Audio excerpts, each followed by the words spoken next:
Right, we're rolling. You look amazing. I'm going to come in and do the intro.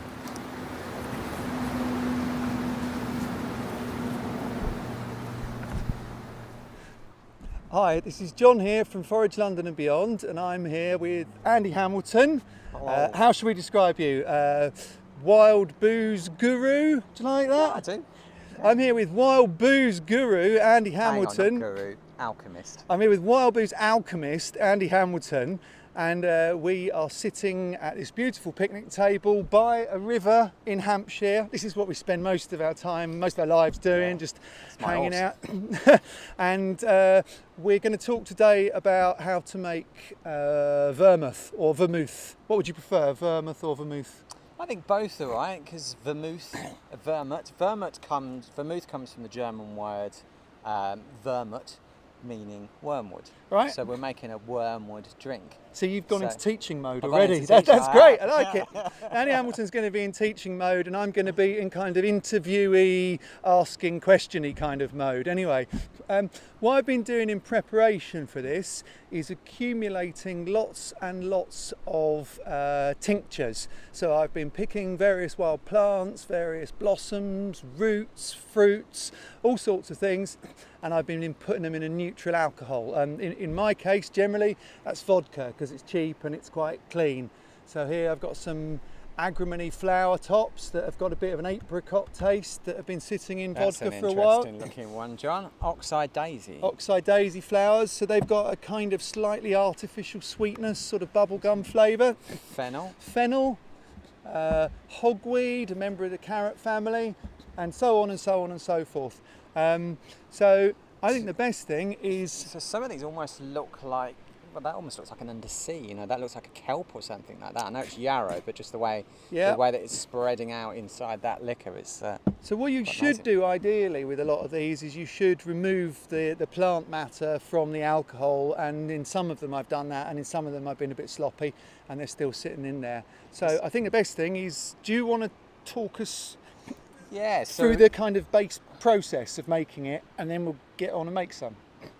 I think the easiest way is to talk through it while I'm doing it. Okay, cool. Let's have a go. Let's just make a little one. Right, Let's okay. make the littlest one possible. So we've got a nice wine.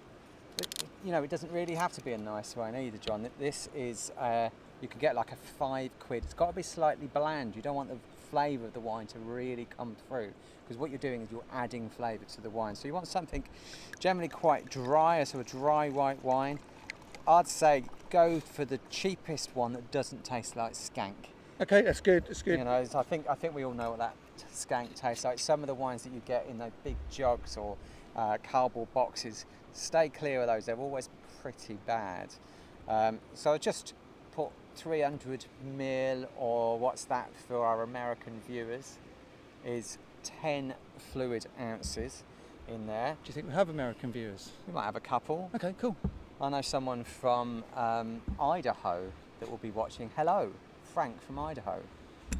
All right, you need vermouth. So this is dried vermouth. You get slightly different flavour. Have a go at this, John. You get slightly different flavour. Dip your finger in. This is fresh vermouth in this one.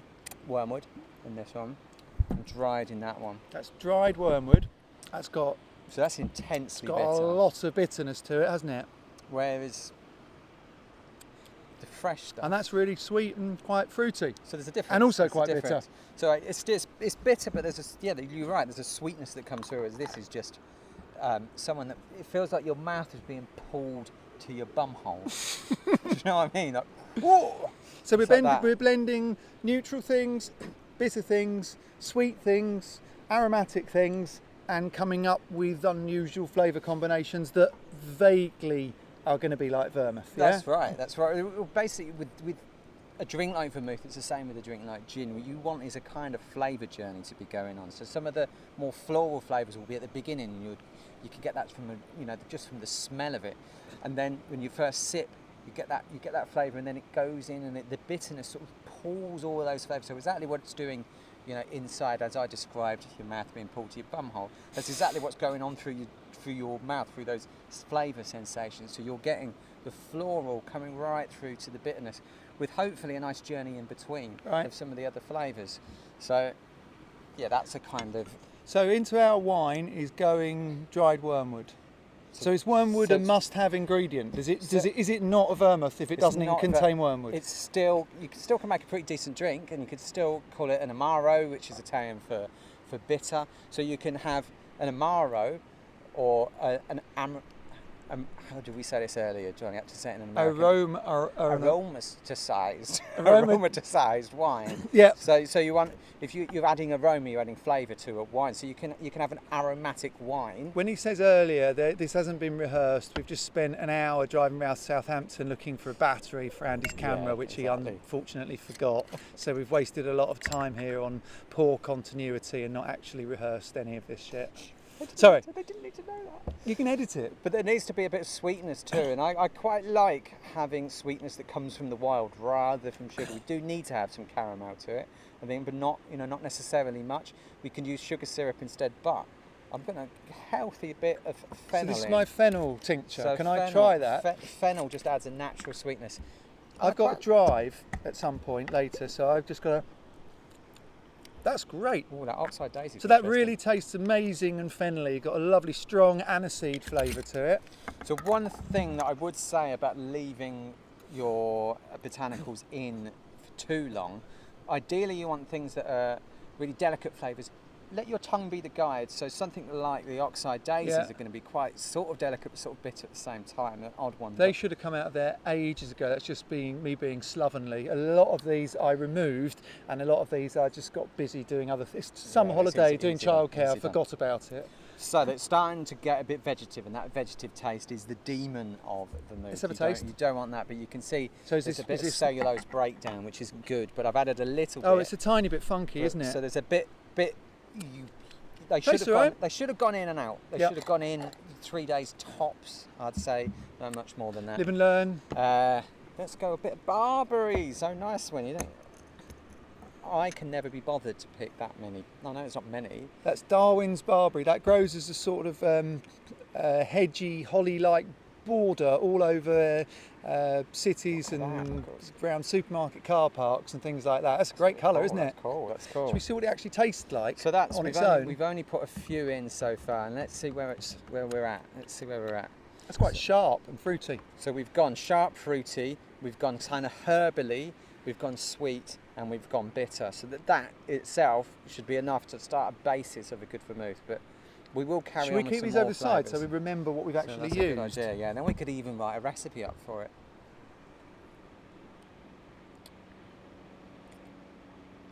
Okay, it's getting there. We definitely need some more sweetness going to that. So, caramel.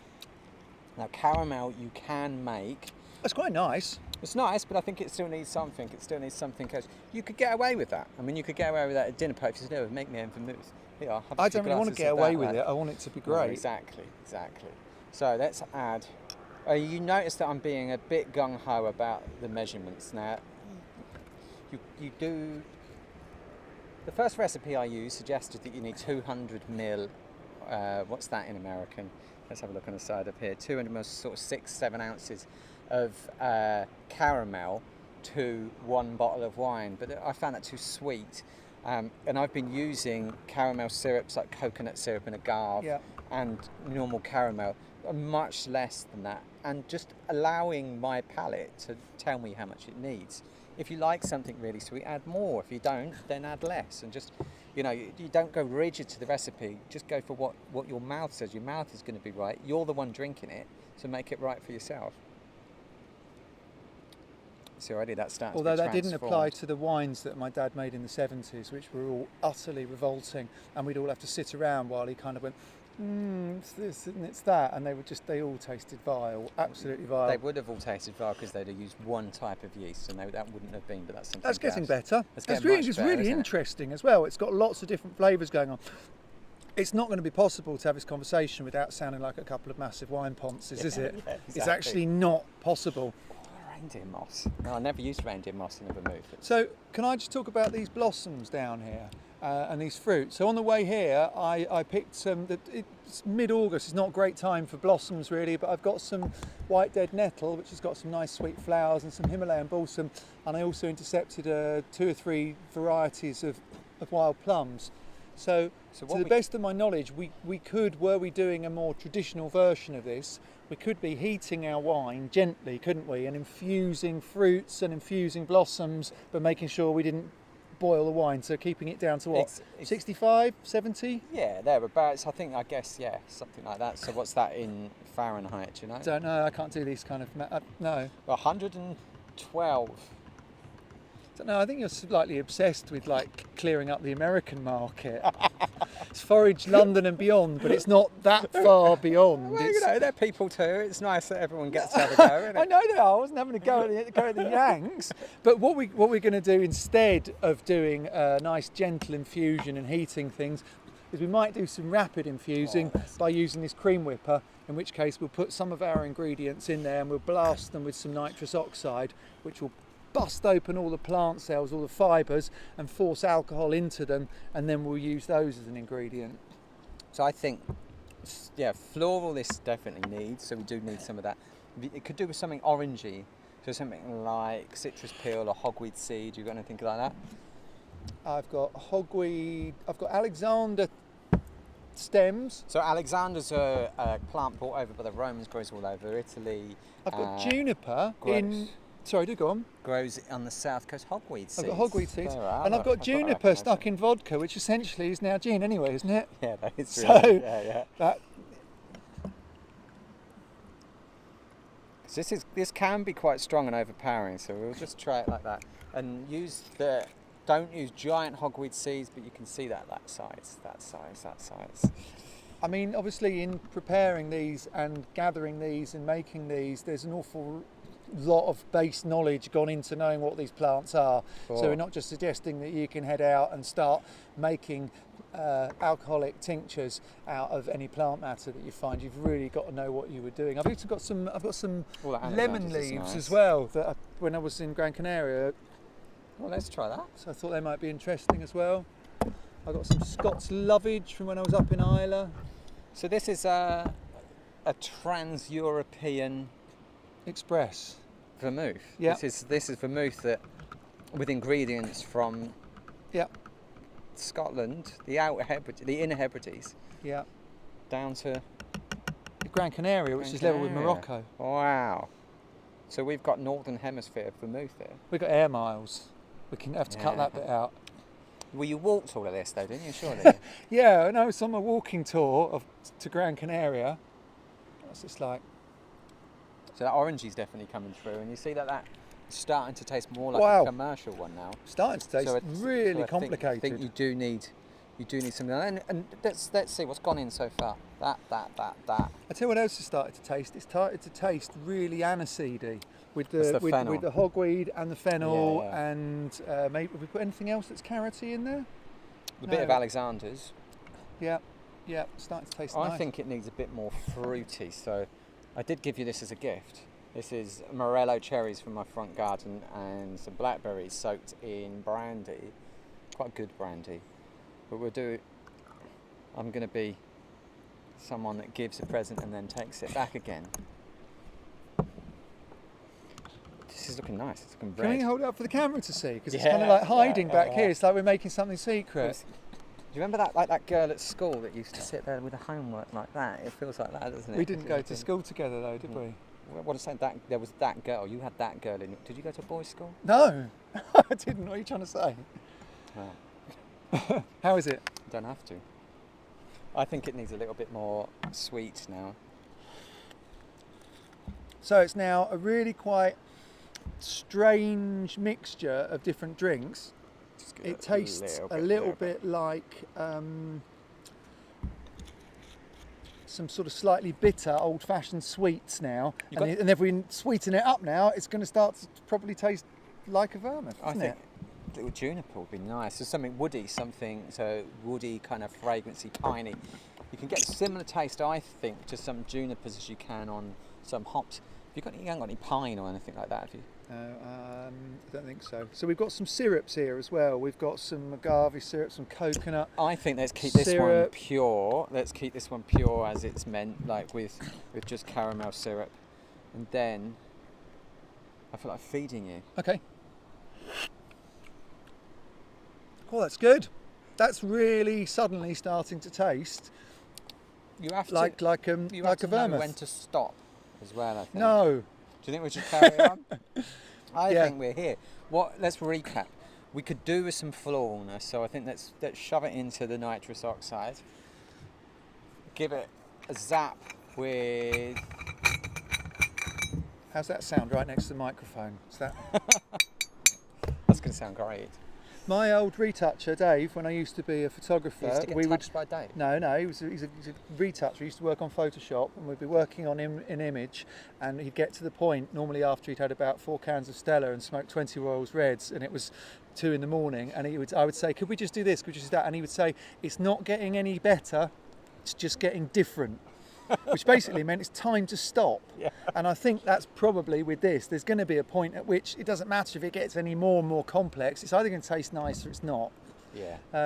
I like what we've created so far. You want everything to be in balance. You don't want anything to overpower. So if you notice that some of the things I was doing this with, some of the things I was filling the spoon with and putting it in. Yeah. And so you kind of, after a while, you get an idea of which flavours are stronger. So something like hogweed seed, that's pretty strong. So you only want to go for a little few dashes of that.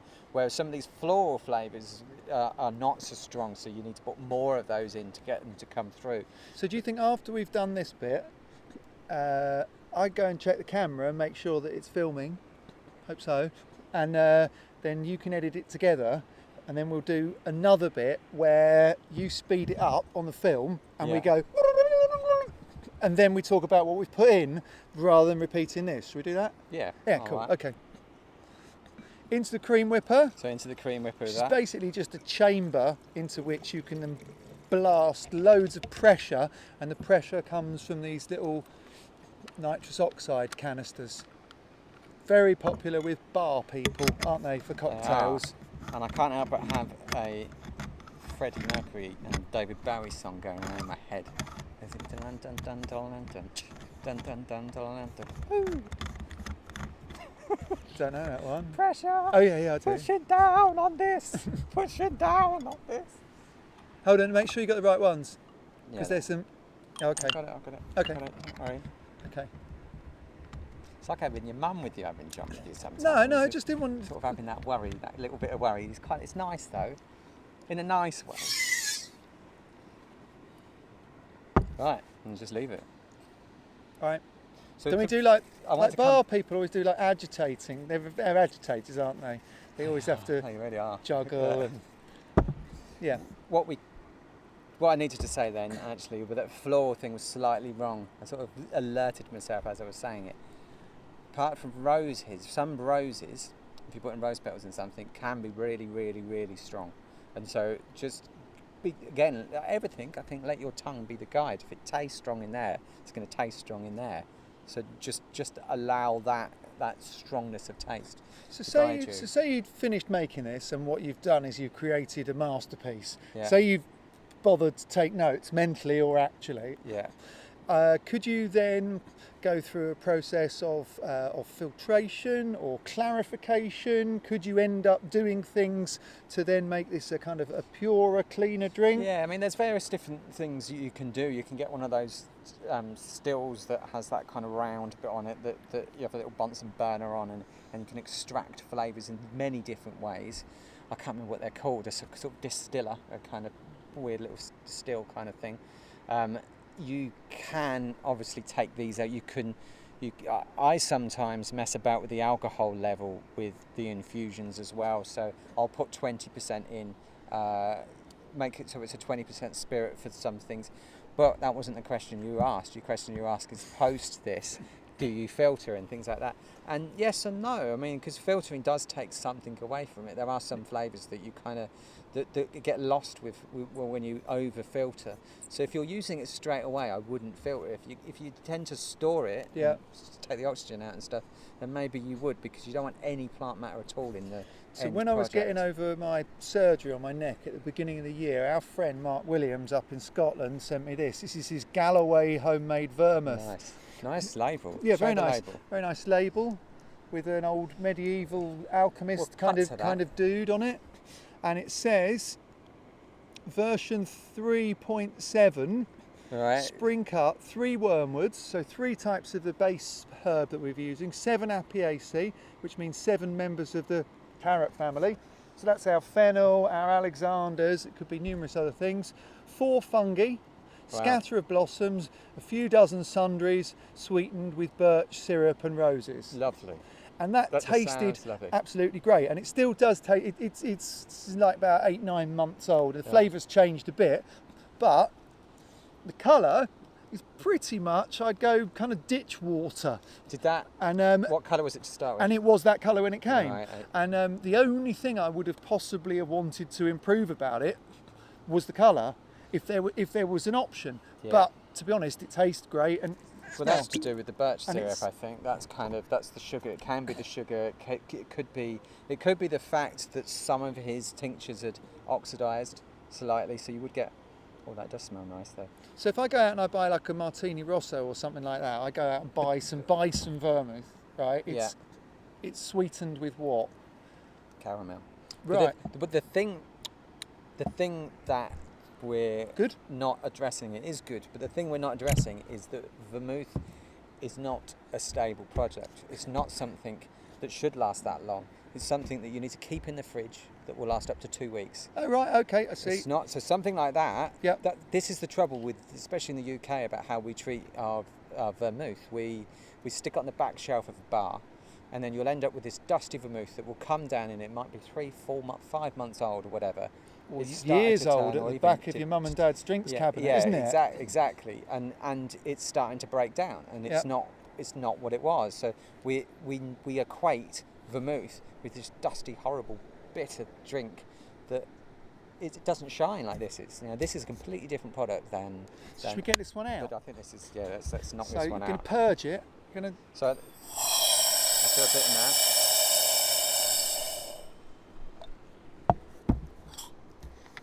It always does that last little death throat.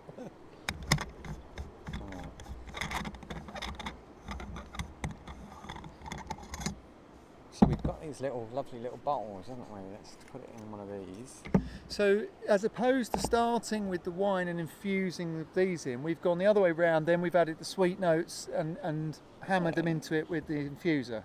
It should do the same job. And it's fizzy because of the nitrous.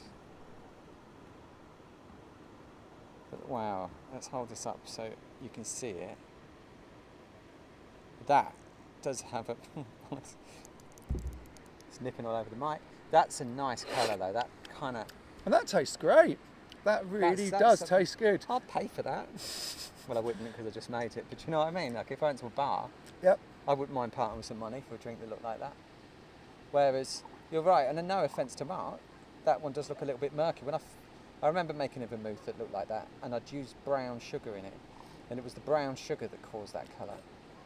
So you do have to be careful. But I absolutely loved the drink that he made. The flavour, absolutely amazing. And also, he sent that to me when I was at a pretty low ebb. So to get homemade booze coming through the post, good on you, Mark.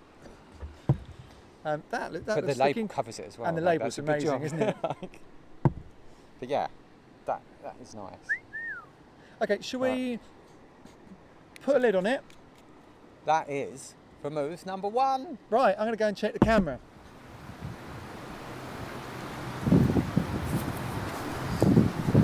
We're still filming, Andy. We're still 23 minutes. Okay, I'm going to stop it. Okay, I'll stop this.